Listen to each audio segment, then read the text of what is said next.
CM గారితో ఏం మాట్లాడిచ్చారు? 30,000 మంది women trafficking, missing, Jaganmohan Reddy గారి ప్రభుత్వంలో అసలు మహిళలకి సెక్యూరిటీ లేదు, సేఫ్టీ లేదని ఇష్టం వచ్చినట్టుగా మాట్లాడారు కదా. ఆ టైంలో మా ప్రభుత్వాన్ని డిఫేమ్ చేయడానికి ఇదో స్క్రిప్ట్ మీరు మాట్లాడారు.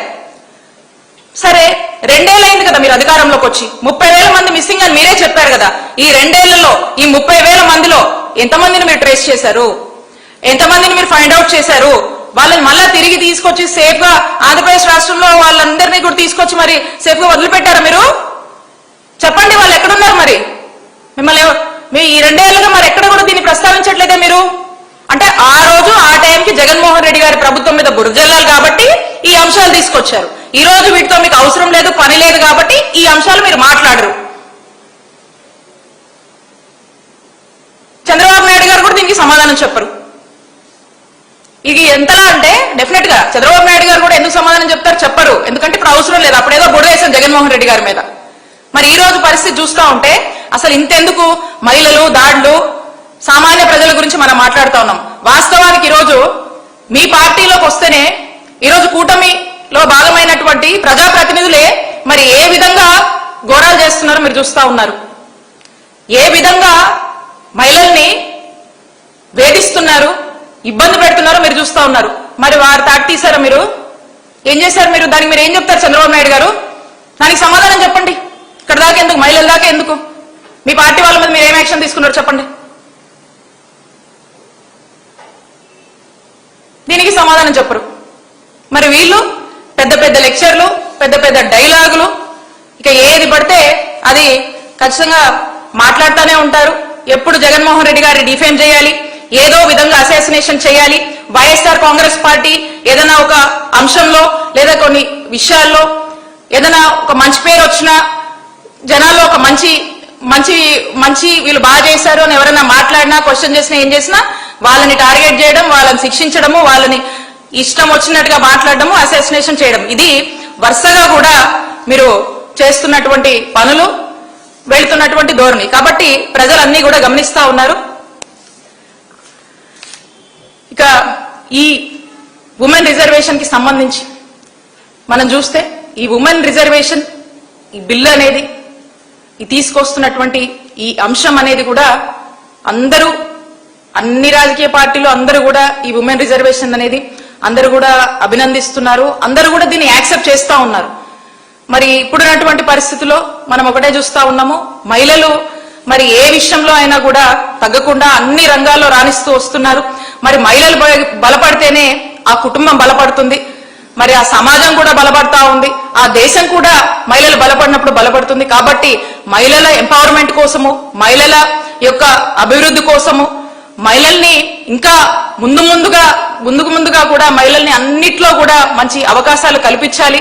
మహిళలు బాగుంటూనే రాష్ట్రాలు బాగుంటాయని చెప్పేసి జగన్మోహన్ రెడ్డి గారు ఈ సిద్ధాంతాన్ని ఎప్పుడో నమ్మారు. కాబట్టి ఈ మహిళా రిజర్వేషన్ బిల్లుకి మా వైఎస్ఆర్ కాంగ్రెస్ పార్టీ సంపూర్ణ మద్దతుని ప్రకటిస్తూ మరి ఇది ఫలిస్తుందని మేము ఒక సంపూర్ణ నమ్మకంతో మరి ఆసక్తిగా ఎదురు చూస్తా ఉన్నాం.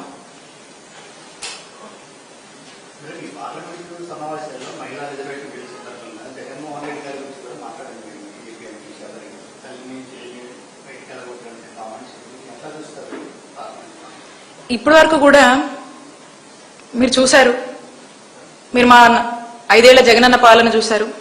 ఇప్పుడు కూడా మనం మాట్లాడినటువంటి చాలా అంశాలు మీరు చూసినట్టయితే ఎలక్షన్ ముందు మా మేనిఫెస్టో నవరత్నాలని మేము ఏదైతే చెప్పామో 90% ఆఫ్ ద స్కీమ్స్ అక్క చెల్లెమ్మల్ని అప్లిఫ్ట్ చేయడానికి, ఎంపవర్ చేయడానికి తీసుకొచ్చారు.